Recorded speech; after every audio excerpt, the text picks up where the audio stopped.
नमस्कार। आज एक अत्यंत संवेदनशील प्रसंग उपरे आपण को किछि कहबाकू जाउछि।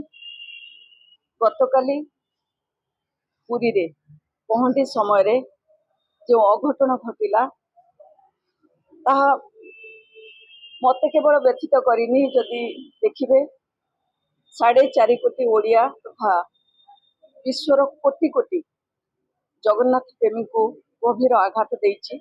तांको भावावेग को बहुत ठेस पहुंची।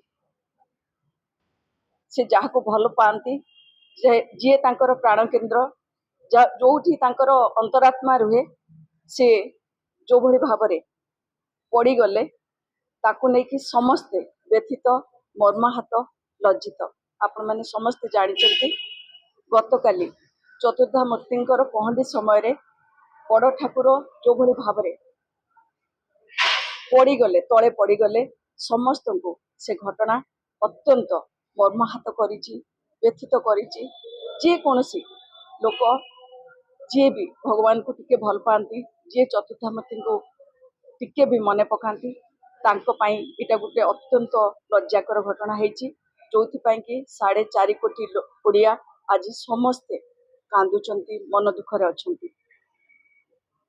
एई भली एक अभावनीय घटना, एक अत्यंत लज्जाकर घटना विषय आमे भाविथिलु जे किछि सरकार से विषय कथबार्ता करिवे, किंतु जो भली भावरे उपमुख्यमंत्री एवं आईन मंत्री तांकर मंतव्य देले से मंतव्य आम समस्त को आहुरी व्यथित करिछि।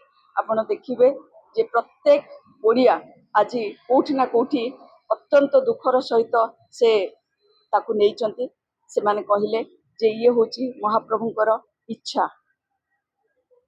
एटा अत्यंत दुख समस्त को देइछि, समस्त को मर्माहत करिछि। आमे समस्त को अनुरोध करूछु सरकार नीलाद्रि विजय पर्यंत एई रथ यात्रा को सुचारू रूपे तुलांतु एवं जेमिति महाप्रभुंकर कौनसी असुविधा न हुए रथ यात्रा रे सेमिति कार्यक्रम करंतु। समस्त को आमे अनुरोध करूछु समस्त एथिरे सहयोग करंतु। धन्यवाद, नमस्कार।